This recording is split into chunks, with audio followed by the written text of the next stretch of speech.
നമസ്കാരം, ഞാൻ ഡോക്ടർ ഭാഗ്യ, Q1B health കെയറിലെ Ayurveda ഡോക്ടറാണ്. ഒരുപാട് ആളുകൾക്ക് ഉണ്ടാകുന്ന ഒരു ബുദ്ധിമുട്ടാണ് അവരുടെ കാലിൻ്റെ അടിയിൽ അഥവാ പാദത്തിൻ്റെ അടിയിലായിട്ട് വരുന്ന വിണ്ടുകീറൽ. അപ്പോൾ ചിലപ്പോൾ അത് കാലാവസ്ഥയുടെ മാറ്റത്തിൻ്റെ ഭാഗമായിട്ടൊക്കെ ആയിരിക്കാം. അതായത് ചിലപ്പോൾ മഴക്കാലം തുടങ്ങിക്കഴിഞ്ഞാൽ അല്ലെങ്കിൽ നല്ല തണുത്ത സമയത്തൊക്കെയാണ് ആളുകളിൽ ഇങ്ങനെ കണ്ടുവരുന്നത്. അപ്പം ഓൾറെഡി ഉള്ള ആളുകളാണെങ്കിൽ അവർക്ക് എല്ലാ സമയത്തും അതൊരു ബുദ്ധിമുട്ടാണ്. അപ്പം മെയിനായിട്ടും ഈ പാദത്തിൻ്റെ ഒരു ഹീൽ ഏരിയയിലാണ് ഇങ്ങനെ വിണ്ടുകീറൽ കണ്ടുവരുന്നത്.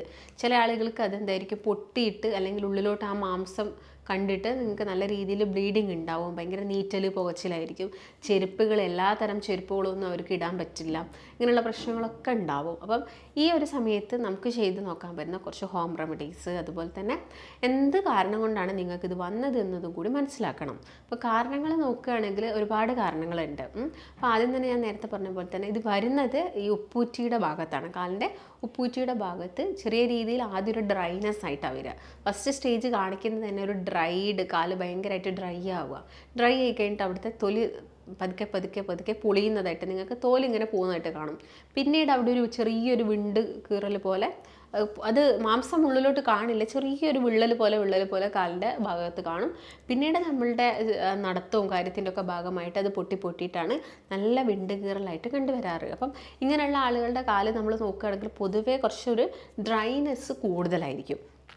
അപ്പം അവർ എന്തൊക്കെ കാര്യങ്ങളാണ് ശ്രദ്ധിക്കേണ്ടത് എന്ന് വെച്ചാൽ, അവർ ചോദിക്കാറുണ്ട്, ഡോക്ടറെ ഞാൻ ഭക്ഷണം എന്തെങ്കിലും കൺട്രോൾ ചെയ്യണം, ഈ ഒരു വിണ്ട് കീറലിൻ്റെ ഭാഗമായിട്ട് ഫുഡുമായിട്ട് എന്തെങ്കിലും റിലേഷൻ ഉണ്ടോ എന്നൊക്കെ ചോദിക്കാറുണ്ട്. അപ്പം നമ്മൾ അമിതമായിട്ട് ഫാസ്റ്റ് ഫുഡ് കഴിക്കുന്നതും അല്ലെങ്കിൽ എരിവും പുളിവും കൂടിയ ഭക്ഷണം കൂടുതലായിട്ട് കഴിക്കുന്നതും ഇങ്ങനെ ഡ്രൈനെസ് ഉണ്ടാക്കാൻ കാരണമാവുന്നുണ്ട്. ശരീരം കംപ്ലീറ്റ് ആയിട്ടുള്ള ഡ്രൈനെസ്സിന് ഇത് കാരണമാവുന്നുണ്ട്.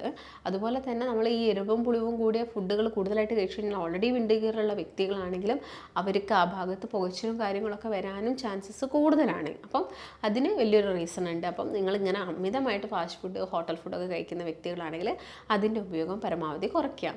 പിന്നെ പറയുന്നൊരു റീസൺ എന്ന് പറയുന്നത് അമിതവണ്ണാണ്. വെയിറ്റ് കൂടുന്ന സമയത്ത് നമുക്കറിയാം നമ്മുടെ ബോഡിയിൽ കൂടുതൽ പ്രഷർ വരുന്നത് നമ്മുടെ അരയുടെ താഴ്ഭാഗത്തോട്ടേക്കാണ്. നമ്മുടെ വെയിറ്റ്, ആ ശരീരത്തിൻ്റെ വെയിറ്റ് മൊത്തം താങ്ങുന്നത് അല്ലെങ്കിൽ ഹോൾഡ് ചെയ്യുന്നത് മുട്ടും അതുപോലെ തന്നെ പാദമൊക്കെയാണ്. അപ്പോൾ ഈ പാദത്തിൻ്റെ ഭാഗം നോക്കുകയാണെങ്കിൽ തന്നെ ഈ ഒരു ഹീൽ ഏരിയയിലാണ് കൂടുതൽ പ്രഷർ ഉണ്ടാകുന്നത്. അപ്പം നമുക്കറിയാം ഈ പ്രഷർ വരുന്ന ഭാഗത്ത് നമ്മുടെ ശരീരം ഭൂമിയായിട്ട് തൊട്ട് നിൽക്കുന്ന ഭാഗങ്ങളിൽ അവിടെ പ്രഷർ കൂടുതലാണെങ്കിൽ നമ്മുടെ സ്കിന്ന് അല്ലെങ്കിൽ നമ്മുടെ ശരീരത്തിനുള്ളൊരു പ്രവണത എന്ന് വെച്ചാൽ ആ ഭാഗം കൂടുതൽ കട്ടിയാക്കുക എന്നുള്ളതാണ്. അപ്പം ഇങ്ങനെയുള്ള ആളുകളിൽ ഈ പാദത്തിൻ്റെ അടിയിലായിട്ട് സ്കിന്ന് നല്ല രീതിയിൽ കട്ടി വെച്ച് കഴിഞ്ഞാൽ അവരെന്ത് ചെയ്യും, അവർ ചെയ്യുന്ന കുറച്ച് മിസ്റ്റേക്സും ഉണ്ട്. അവരെന്ത് ചെയ്യും, കാല് നന്നായിട്ട് ശക്തിയായിട്ട് ഉരയ്ക്കും, കല്ലിനൊക്കെ ഇട്ടിട്ട് നന്നായിട്ട് ഉരച്ചത് പോക്കാൻ വേണ്ടിയിട്ട് നോക്കും. പക്ഷെ ഒരിക്കലും അല്ല, അത് നമ്മൾ ചെയ്യുന്നത് തെറ്റായിട്ടുള്ളൊരു കാര്യമാണ്. അത് വീണ്ടും പ്രശ്നം വഷളാക്കുകയാണ് ചെയ്യുന്നത്. അപ്പം നിങ്ങൾ ശക്തിയായിട്ട് ഈ കാല് കല്ലിലിട്ട് ഉരയ്ക്കുന്ന ശീലം ഉണ്ടെങ്കിൽ അത് നിർത്തുക തന്നെ ചെയ്യണം. അതുപോലെ തന്നെ അത് ചെയ്യണം. ഈ പ്യൂബിക് സ്റ്റോണൊക്കെ ആണെങ്കിൽ നമ്മൾ വീക്ക്ലി വൺസ്, ഒറ്റ ദിവസം ഒരു തവണ മാത്രമേ നമ്മളത് ചെയ്യാൻ പാടുള്ളൂ. ബാക്കിയുള്ള ദിവസങ്ങളിൽ നമ്മുടെ കാലെന്ന് പറഞ്ഞാൽ നിങ്ങൾ അല്ലാത്ത രീതിയിൽ ക്ലീനിങ്ങും കാര്യങ്ങളൊക്കെ ചെയ്യാന്നല്ലാണ്ട് ഇത് കല്ലിലിട്ട് ഉരയ്ക്കുന്ന ശീലം നിങ്ങൾ പരമാവധി ഒഴിവാക്കണം. അതുപോലെ തന്നെ മെയിൻ ഞാൻ നേരത്തെ പറഞ്ഞ റീസൺ എന്ന് പറയുന്നത് അമിതവണ്ണാണ്.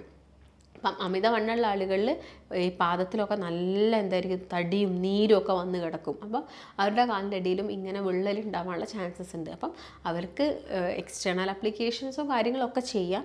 അതിൻ്റെ കൂടെ തന്നെ അവർ ശ്രദ്ധിക്കേണ്ട ഒരു കാര്യം എന്ന് വെച്ചാൽ വെയിറ്റ് കുറയ്ക്കുക എന്നുള്ളതാണ്. ഇപ്പം ഓവർ വെയിറ്റ് ആയിരിക്കുന്ന സമയങ്ങളിലോ അല്ലെങ്കിൽ അങ്ങനെയൊക്കെ ഉണ്ടാകുന്ന സമയങ്ങളിൽ ഈ കാലിൻ്റെ അടിയിൽ നിന്നുള്ള വേദനയും കുറച്ച് കൂടുതലായിരിക്കും. അപ്പോൾ നമ്മൾ വിചാരിക്കും യൂറിക് ആസിഡ് ആയിരിക്കാം, അങ്ങനെയൊക്കെ നോക്കാം. പക്ഷേ നമുക്ക് കൂടുതൽ വെയിറ്റ് നമ്മുടെ ഹീൽ റീജിയനിലോട്ട് വരുമ്പോൾ അവിടെ വിള്ളൽ വരാനും വിണ്ടുകീറൽ വരാനും ഒക്കെ ഉള്ള ചാൻസസ് വളരെയധികം കൂടുതലാണ്.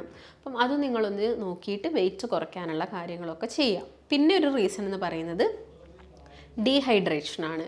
പ്രോപ്പറായിട്ടുള്ള വെള്ളം നിങ്ങൾ കുടിക്കുന്നില്ലെങ്കിൽ, ഇപ്പോൾ പ്രോപ്പറായിട്ട് വെള്ളം കുടിക്കുക വെച്ചാൽ ചില ആളുകൾ ദാഹം വന്നു കഴിഞ്ഞാലും അവർ വെള്ളം കുടിക്കില്ല.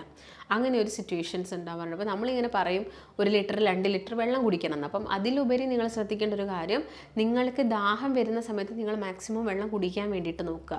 ചില ആളുകൾക്കുണ്ട് ഈ ഇടയ്ക്കിടയ്ക്ക് ടോയ്ലറ്റ് പോകണമെന്ന ബുദ്ധിമുട്ട് ആലോചിച്ചിട്ട് അവർ വെള്ളം കുടിക്കാതിരിക്കും. അപ്പം അതുകൊണ്ടൊക്കെ നിങ്ങൾ എന്ത് ചെയ്യുക, നിങ്ങൾ വർക്ക് ചെയ്യുന്ന സ്ഥലത്താണെങ്കിലും ചിലപ്പോൾ AC-യിലൊക്കെ ഇരിക്കുന്നുണ്ടെങ്കിലും നിങ്ങൾക്ക് ദാഹം ഉണ്ടാവണം എന്നില്ല, സ്വെറ്റ് ഉണ്ടാവണം എന്നില്ല. പക്ഷേ നിങ്ങൾ എന്ത് ചെയ്യുക, ഒന്ന് നിങ്ങളുടെ ബോഡി ഹൈഡ്രേറ്റഡ് ആയിട്ട് നിൽക്കാൻ വേണ്ടിയിട്ടൊന്ന് ശ്രദ്ധിക്കുക. അപ്പം ആ കാര്യങ്ങളും കൂടി നിങ്ങൾ നിങ്ങളൊന്ന് ഇതിൻ്റെ കൂടെ ആഡ് ചെയ്യണം. പിന്നെ നമ്മുടെ കാലിൻ്റെ അടിയിൽ ഇങ്ങനൊരു കൂടുതലായിട്ടും വെണ്ട് കീറൽ വരാനുള്ള ഒരു ചാൻസ് എന്ന് വെച്ചാൽ നമ്മുടെ കൂടുതലായിട്ട് നിങ്ങൾ നിന്ന് ജോലി ചെയ്യുക, അല്ലെങ്കിൽ നിങ്ങളുടെ ജോലി നടത്തവും കാര്യങ്ങളൊക്കെ ആണെങ്കിൽ, ഇപ്പോൾ കൂടുതൽ സമയം നിന്നും നടത്തവും ജോലീൻ്റെ ഭാഗമായിട്ടൊക്കെ നമുക്ക് എന്ത് വരാം, കാലിനടിയിൽ വെണ്ട് കീറൽ വരാനുള്ള ചാൻസസ് കൂടുതലുണ്ട്. കാരണം പ്രഷർ വരുന്നത് കൊണ്ട്. അതുപോലെ തന്നെ നമ്മളെ ചെരുപ്പ് ശരിയില്ലെങ്കിൽ, നമ്മൾ വളരെ ഹാർഡായിട്ടുള്ള ചപ്പൽസും കാര്യങ്ങളൊക്കെ യൂസ് ചെയ്യുന്നുണ്ട്, അല്ലെങ്കിൽ ഭയങ്കര ഹീൽഡ് ആയിട്ടുള്ള ചെരുപ്പൊക്കെ നമ്മൾ സ്ഥിരം യൂസ് ചെയ്യുന്ന ആളുകളാണെങ്കിലും നമ്മുടെ ആ ഒരു ഏരിയ ഭയങ്കര കട്ടി വയ്ക്കാനൊക്കെ ഉള്ള ചാൻസസ് ഉണ്ട്. അങ്ങനെ കട്ടി വയ്ക്കുന്ന സമയത്ത് നിങ്ങൾ ഒരിക്കലും അത് ഒരു ബ്ലേഡോ കത്തിയോ ഒന്നും ഉപയോഗിച്ച് ആ ഭാഗം ചെത്തി കളയരുത്. ചില ആളുകൾ ചെയ്യുന്നൊരു മിസ്റ്റേക്കാണത്. അവർ ആ ഹാർഡാവുന്ന ഭാഗം എന്ത് ചെയ്യും, കത്തി കൊണ്ട് ചെത്തി കളയരുത്, ബ്ലേഡ് ഉപയോഗിച്ചൊക്കെ ചെത്തിക്കളയും. പക്ഷെ അത് വളരെ ഡേഞ്ചറസ് ആണ്, അങ്ങനെ ഒന്നും ചെയ്യാൻ പാടില്ല. പിന്നെ നേരത്തെ പറഞ്ഞ പോലെ തന്നെ വെള്ളം കുടിക്കുന്നതൊക്കെ ഇതിൻ്റെ ഭാഗമായിട്ട് എടുക്കുന്നത് പോലെ തന്നെ നിങ്ങൾ നിങ്ങളുടെ ഭക്ഷണത്തിൽ ഫ്രൂട്ട്സ് ധാരാളം ഉൾപ്പെടുത്താനും കൂടി ശ്രദ്ധിക്കുക. ഹൈഡ്രേഷനൊക്കെ ഒന്ന് കീപ്പ് ചെയ്ത് പോകാനോ, അതുപോലെ തന്നെ നമ്മുടെ സ്കിന്നിൻ്റെ സോഫ്റ്റ്നെസ്സും കാര്യങ്ങളൊക്കെ മെയിൻറ്റെയിൻ ചെയ്യാൻ നമ്മൾ കഴിക്കേണ്ടത് ഫ്രൂട്ട്സ് ആൻഡ് വെജിറ്റബിൾസ് ആണ്. അപ്പോൾ നമുക്ക് കിട്ടുന്ന അവൈലബിൾ ആയിട്ടുള്ള ഫ്രൂട്ട്സുകളും കാര്യങ്ങളൊക്കെ നിങ്ങളുടെ ഡയറ്റിൽ മാക്സിമം ഇൻക്ലൂഡ് ചെയ്യുക. സ്പൈസി ഫുഡുകളൊക്കെ മാക്സിമം നിങ്ങൾ കുറച്ചുകൊണ്ട് വരിക. അതുപോലെ തന്നെ നമുക്ക് വീട്ടിലൊക്കെ ചെയ്ത് നോക്കാൻ പറ്റുന്ന ഒരു കാര്യം എന്ന് വെച്ചാൽ, എല്ലാ ദിവസവും രാത്രി നിങ്ങൾ കാലെന്ത് ചെയ്യുക, ചൂടുവെള്ളം ഉപയോഗിച്ചിട്ട് നന്നായിട്ട് കാല് കഴുകാൻ വേണ്ടിയിട്ട് നോക്കുക. കാല് കഴുകിയതിന് ശേഷം അത് ക്ലീൻ ചെയ്ത് വെക്കുക. ഇപ്പം വിണ്ട് കീറലൊന്നുമില്ല, ജസ്റ്റ് അതായത് നല്ല പെയിൻഫുള്ളായിട്ട് നമ്മൾ ബ്ലീഡിങ് ഒന്നും കാണാത്ത ചെറിയ ചെറിയ വിണ്ട് കീറൽ പോലെയൊക്കെയാണ് ഉള്ളതെങ്കിൽ നമുക്ക് ചെയ്ത് നോക്കാൻ പറ്റുന്ന കുറച്ച് കാര്യങ്ങളുണ്ട്. അപ്പം അതിനകത്ത് യൂസ് ചെയ്യാൻ പറ്റുന്ന ഘൃതങ്ങളും ഉണ്ട്. ഇപ്പോൾ ആയുർവേദത്തിൻ്റെ കേസ് നോക്കുകയാണെങ്കിൽ നമുക്ക് എക്സ്റ്റേണൽ അപ്ലിക്കേഷൻസും യൂസ് ചെയ്യാവുന്നതാണ്. അപ്പം അങ്ങനെ ഇപ്പോൾ വിണ്ട് കീറലായിട്ട് ബ്ലീഡിങ് മാംസമൊക്കെ കണ്ടുവരുന്നുണ്ടെങ്കിൽ നമുക്ക് ഘൃതങ്ങളൊക്കെ, അതായത് മെഡിക്കേറ്റഡ് ആയിട്ടുള്ള നെയ്യുകൾ നമുക്ക് അവിടെ അപ്ലൈ ചെയ്ത് കൊടുക്കാവുന്നതാണ്. നോർമൽ നെയ്യിനുപരി കുറച്ചും കൂടി മെഡിക്കേറ്റഡ് ആയിട്ടുള്ളതായിരിക്കും ഹെൽപ്ഫുൾ ആവുന്നുണ്ടാവുക. അപ്പോൾ അതിന് പറ്റിയതാണ് ജാത്യാദിഘൃതം. ജാത്യാദിഘൃതം ഈ വൂൺസ്, അതുപോലെ തന്നെ കട്ട് വൂൺസിനൊക്കെ നമുക്ക് യൂസ് ചെയ്യാൻ പറ്റുന്നൊരു ഘൃതമാണ്. അപ്പം കാലിൽ വരുന്ന വിണ്ടുകീറലിൽ നമുക്കത് അപ്ലൈ ചെയ്ത് കൊടുക്കാവുന്നതാണ്. അതുപോലെ തന്നെ ശതാഹു അധികൃതമൊക്കെ ഉണ്ട്, അതൊക്കെ നമുക്ക് അപ്ലൈ ചെയ്ത് കൊടുക്കാവുന്നതാണ്. അത് അപ്ലൈ ചെയ്യേണ്ട വിധം എന്ന് വെച്ചാൽ, ഞാൻ നേരത്തെ പറഞ്ഞ പോലെ തന്നെ കാല് നന്നായിട്ട് ചൂടുവെള്ളം ഉപയോഗിച്ചിട്ട് കഴുകുക. ചൂടുവെള്ളത്തിൽ ഉപ്പിടേണ്ട ആവശ്യമൊന്നുമില്ല. സോപ്പ് ഉപയോഗിച്ചിട്ട് നിങ്ങൾ ആ ഒരു ഏരിയ ക്ലീൻ ചെയ്യാൻ പാടില്ല. നന്നായിട്ട് ചൂടുവെള്ളം ഉപയോഗിച്ചിട്ട് കഴുകുക. അത് നല്ലൊരു ടവൽ ഉപയോഗിച്ചിട്ട് അത് തുടച്ച് ക്ലീൻ ചെയ്ത് വെച്ചതിന് ശേഷം ഈ ഒരു ഘൃതം രാത്രി കിടക്കുന്നതിന് മുൻപായിട്ട് അപ്ലൈ ചെയ്യാം. അതുപോലെ തന്നെ വീടിനുള്ളിലൂടെയൊക്കെ നടക്കുന്നുണ്ടെങ്കിൽ നിങ്ങൾ സോഫ്റ്റ് ആയിട്ടുള്ള ചെരുപ്പ് യൂസ് ചെയ്യുക. അതുപോലെ തന്നെ പുറത്തുകൂടി നടക്കുന്ന സമയത്തും കുറച്ചും കൂടി സോഫ്റ്റ് ആയിട്ടുള്ള ചപ്പൽസ് യൂസ് ചെയ്യാൻ വേണ്ടിയിട്ട് ശ്രദ്ധിക്കുക. അതുപോലെ തന്നെ നമുക്ക് ട്രൈ ചെയ്ത് നോക്കാൻ പറ്റുന്നൊരു കാര്യമാണ് നെയ്യും പഞ്ചസാരയും. പഞ്ചസാര നിങ്ങൾ എന്ത് ചെയ്യുക, നെയ്യിൽ മിക്സ് ചെയ്തിട്ട് കാലിന് ഈ ഭാഗത്ത്, ഞാൻ നേരത്തെ പറഞ്ഞ പോലെ മുറിവില്ലെങ്കിൽ നമുക്ക് യൂസ് ചെയ്യാം. ആ ഹീൽ ഏരിയയിൽ നമുക്ക് ജസ്റ്റ് ഒന്ന് അത് അപ്ലൈ ചെയ്ത് കൊടുത്ത് ചെറിയ രീതിയിലുള്ള ഒരു മസാജ് മാത്രം. അവിടെ ഓവറായിട്ട് ആ ഒരു ഡ്രൈനെസ്സിനെ നിങ്ങൾ ഇറിറ്റേറ്റ് ചെയ്യുക അങ്ങനെയൊന്നും ചെയ്ത് ചെറുതായിട്ട് നിങ്ങൾക്ക് ഒന്ന് അപ്ലൈ ചെയ്ത് കൊടുത്തിട്ട് എന്ത് ചെയ്യാം, കുറച്ചൊരു 10-15 മിനിറ്റ് അത് പിടിപ്പിച്ച് വെച്ചിട്ട് ഒന്നും കൂടി വെള്ളം ഉപയോഗിച്ചിട്ട് കഴുകിയതിന് ശേഷം ക്ലീൻ ചെയ്ത് വെക്കാവുന്നതാണ്. ഇതും കൂടുതലായിട്ടുള്ള ഡ്രൈനെസ്സും അതുപോലെ തന്നെ വിണ്ട് കീറലൊക്കെ പ്രിവെൻറ്റ് ചെയ്യാൻ വേണ്ടിയിട്ട് ഹെൽപ്പ് ചെയ്യുന്നതാണ്. അതുപോലെ തന്നെ നമുക്ക് തേനാണിക്കോട്ടെ, തേനും നമുക്ക് ആ ഒരു ഭാഗത്ത് അപ്ലൈ ചെയ്ത് കൊടുക്കുന്നതൊക്കെ നല്ലതാണ്. ഇപ്പം നിങ്ങൾക്ക് തേൻ കിട്ടുന്നുണ്ടെങ്കിൽ തേനും പഞ്ചസാര നിങ്ങൾക്ക് ഇടയിൽ, അല്ലെങ്കിൽ ചെറുനാരങ്ങ നീര് പൊട്ടിയിട്ടില്ലെങ്കിലുള്ള കാര്യമാണ്. വുണ്ട് പൊട്ടിയിട്ടുണ്ടെങ്കിൽ നിങ്ങൾ ഇങ്ങനെയുള്ള ആപ്ലിക്കേഷൻസ് ഒന്നും ചെയ്യരുത്. വുണ്ട് അവിടെ പൊട്ടാതെ കിടക്കുന്നുണ്ടെങ്കിൽ അതുപോലെ തന്നെ ചെറുനാരങ്ങ നീരും പഞ്ചസാരയും ഒക്കെ അപ്ലൈ ചെയ്ത് കൊടുക്കുന്നതൊക്കെ ഇങ്ങനെയുള്ള പ്രശ്നങ്ങൾ കുറയ്ക്കും. പിന്നെ നമുക്ക് കാല് ക്ലീൻ ചെയ്യാനാണെങ്കിൽ ഇപ്പം ത്രിഫല ചൂർണം നിങ്ങളെല്ലാവരും കേട്ടിട്ടുണ്ടാവും. ത്രിഫല ചൂർണം ചൂടുവെള്ളത്തിലിട്ടതിന് ശേഷം അത് തിളപ്പിച്ച് നമുക്ക് ആ വെള്ളത്തിൽ കാല് മുക്കി വെച്ച് കാലിനുള്ളിൽ ആ വിണ്ട് കീറലിനുള്ളിലുള്ള കാര്യങ്ങളൊക്കെ നമുക്ക് എന്ത് ചെയ്യാൻ പറ്റും, ഉണക്കിയെടുക്കാൻ വേണ്ടിയിട്ട് സാധിക്കും. അപ്പം നമുക്കത് വെള്ളത്തിൽ, ചൂടുവെള്ളത്തിൽ കാല് മുക്കി വയ്ക്കാവുന്നതാണ്. അല്ലെങ്കിൽ പഞ്ചവൽക്കലക്കോ അത് ചൂർണം കിട്ടും. ഇങ്ങനെയുള്ള ചൂർണങ്ങൾ ഉപയോഗിച്ചിട്ട് നമുക്ക് എന്ത് ചെയ്യാം, കാലിനടി ക്ലീൻ ചെയ്തിട്ട് വെക്കാവുന്നതാണ്. അതിനുശേഷം നമുക്ക് ഞാൻ നേരത്തെ പറഞ്ഞ പോലെയുള്ള ജാത്യാദിഘൃതമൊക്കെ അപ്ലൈ ചെയ്യാവുന്നതാണ്.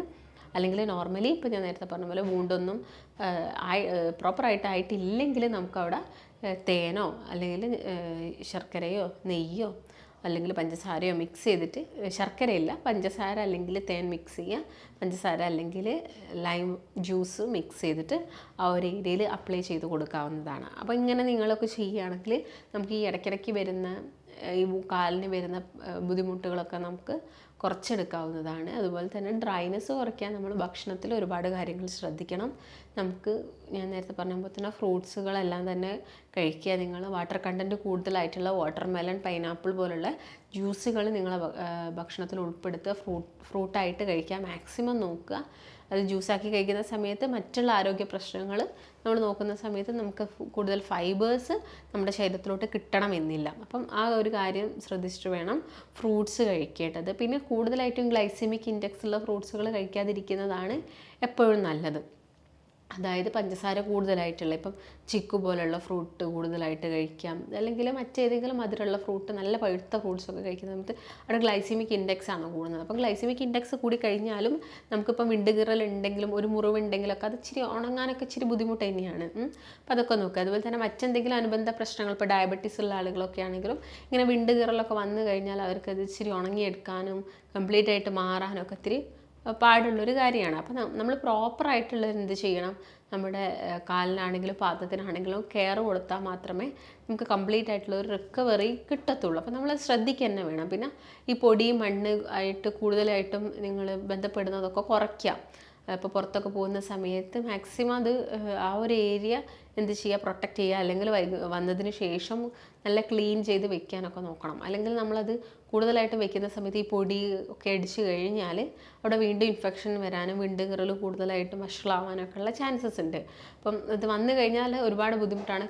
ഈ പാദം നിലത്ത് വെക്കാനും ഒക്കെ ഇറിറ്റേഷനാണ്. അപ്പോൾ നമ്മുടെ കാല് തന്നെ മറ്റേ കാലൊരു തട്ടിക്കഴിഞ്ഞാൽ നമുക്ക് അവിടെ ഭയങ്കര ഒരു റഫ്നെസ് ആണ് ഫീൽ ചെയ്യുന്നത്. ഭയങ്കര ഒരു കട്ടി, അല്ലെങ്കിൽ തൊലി ഭയങ്കര സോഫ്റ്റ് അല്ലാത്തൊരു തൊലി, അങ്ങനെയൊക്കെ നമുക്ക് തോന്നും.